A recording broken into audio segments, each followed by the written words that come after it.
Translucent scrim light is a beautiful light that works best on a blue sunny day, just the days we used to dread.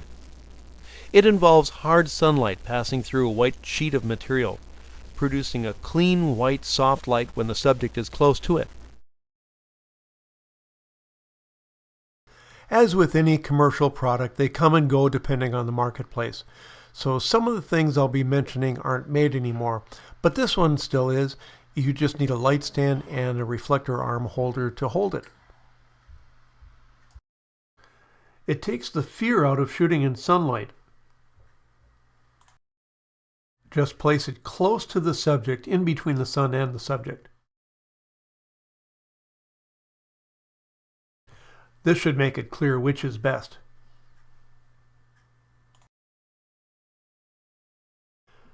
I won't be getting too technical with terms, but sometimes it helps to speak the same language.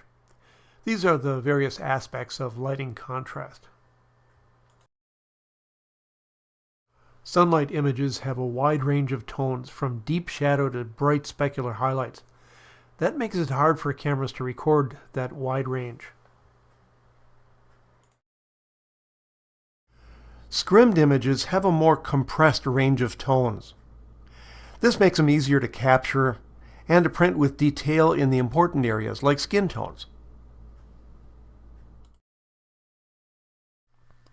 This was done in mid-morning. A scrim can extend your shooting times. If you need to work when it's sunny, you'll need to be able to control sunlight. A PVC frame scrim works very well with a light stand. This is obviously direct sunlight and the scrimmed shot, and with an accent reflector. The neat thing about quality lighting is that it's timeless. I did this in 2002. This old Larson scrim can be mounted to a light stand. Later in the day, we need to keep the scrim higher for the higher sunlight. But then the person needs to tilt their head sideways for proper facial lighting. If you're shooting a waist-up photo, you can use a twist-open type of scrim. This image is properly exposed. There's detail in the highlights and shadows, but the contrast isn't pleasing or flattering. We either need to raise the shadow density on the subject or reduce the highlight density on the subject. So the way to handle that is to reduce the strength of the light. Doing this with a scrim gives us a better portrait light than filling in the hard shadows with a fill reflector or even flash. In the before image on the left, we can see that the lighting contrast was a problem. The image on the right shows that dropping a scrim between the sun and the subject reduces that contrast. I let the camera set the exposure based on the subject. Because a scrim also reduces light intensity, the shutter stays open longer and the background appears lighter. A large rectangular scrim is a better tool than the previous small scrim because it offers more options. I can place it on the ground or on a light stand and position it horizontally so the majority of the scrim is in front of the subject, giving more frontal light. In this example, I kept the exposure constant for the shadow side of the face for the before and after shots. As you can see, whether we set our exposure on the highlight or the shadow side of the face, hard sunlight causes too much contrast. We need to bring that contrast into a narrower range.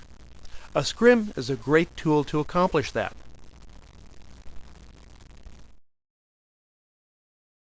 So a scrim doesn't lighten the background, it darkens the foreground.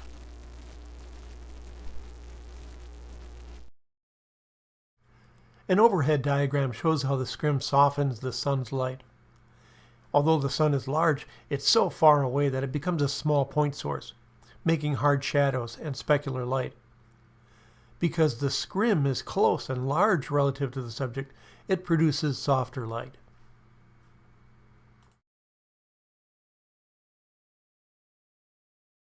The next three images will show why we place the scrim as far forward as possible.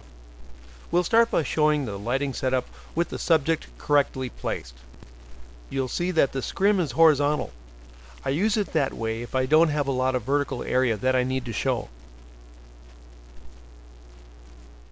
If the scrim is too far back, the subject would be lit by too much light coming from behind and not enough in front. By moving the scrim forward, the subject is illuminated by more of the bright scrim light in front, resulting in much more pleasing facial lighting. Because a scrim softens the light, it smoothens the appearance of skin when compared to hard light. I'll show the hard truth about that in the next few examples.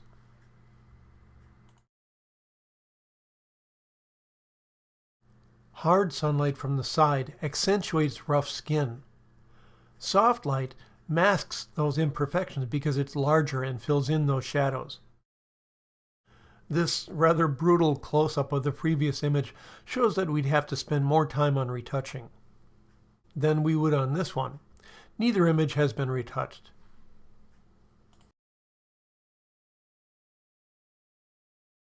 How close should a scrim be to the subject?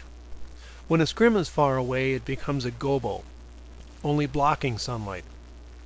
The light that passes through a scrim gets scattered in all directions, so little of it reaches the subject. By bringing the scrim as close as possible without seeing it in the camera, we get its maximum light on the subject.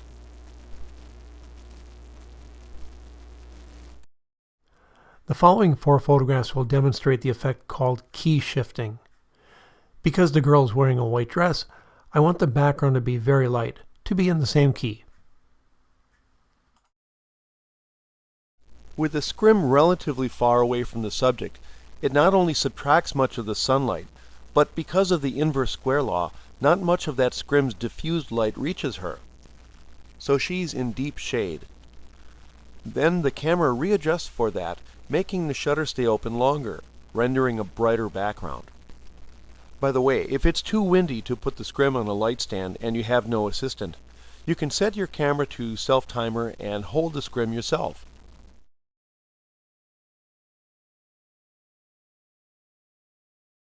It looks like it got brighter, right? Actually, it stayed the same.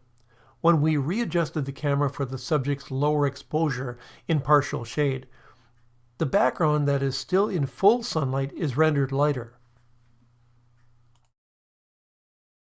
And finally, a high-key vignette in Photoshop completes the look I envisioned when I photographed it.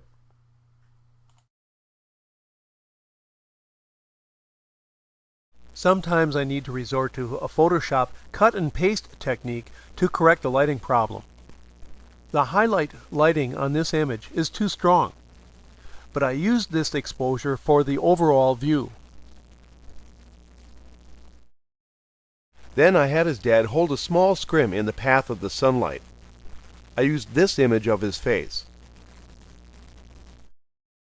Finally, I blended the best of the two together for this result. I'll discuss this technique again later. When an assistant is holding a scrim, be sure that they don't block the sun hitting the scrim. You want all of that diffused light. We're going to be working in the garage by the back wall, and I wanted to make a high-key image. I set up the reflector outside to send light into the scrim, but also to the wall on the left of the scrim. The same light that hits the wall also passes through the scrim, but a scrim reduces the light. That means the wall will be receiving more light than the subject. This overhead diagram illustrates the setup. Without the scrim and raw light hitting the wall, The wall behind her goes a little bit muddy. It's not a bad thing, but it just wasn't the effect that I was after. With the scrim and the reflected raw light on the wall, I achieved the high key look that I was looking for. A top view diagram shows the setup for the portrait example that will follow. I've placed a translucent scrim and a black gobo next to the subject.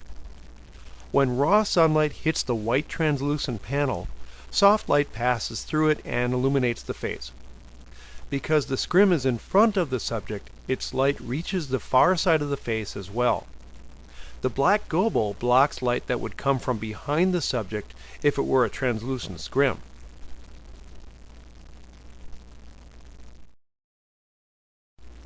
The scrim becomes a big fudge factor for the sun position.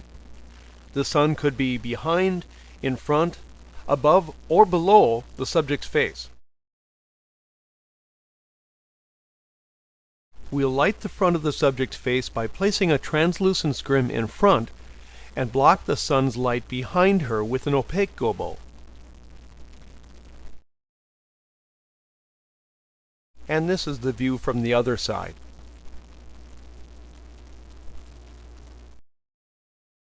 Without using that black gobo and just using the white scrim, we can get this problem. The light is too far behind her. See the contrast on her face? But using a black gobo and the white one farther in front gives us better facial lighting. A senior girl's mom wanted us to use a swing in the front yard because the senior swung on it when she was a little kid, but it was in low, direct sunlight. So this is an overhead diagram of the lighting that I had to use.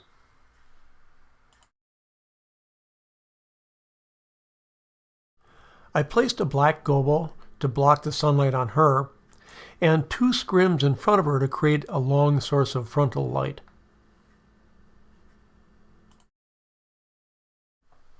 This is what the senior saw. My camera position was near the driveway. I used a 200mm lens at f2, but with a 1.4 teleconverter, so it ends up to be a 280mm lens at f4.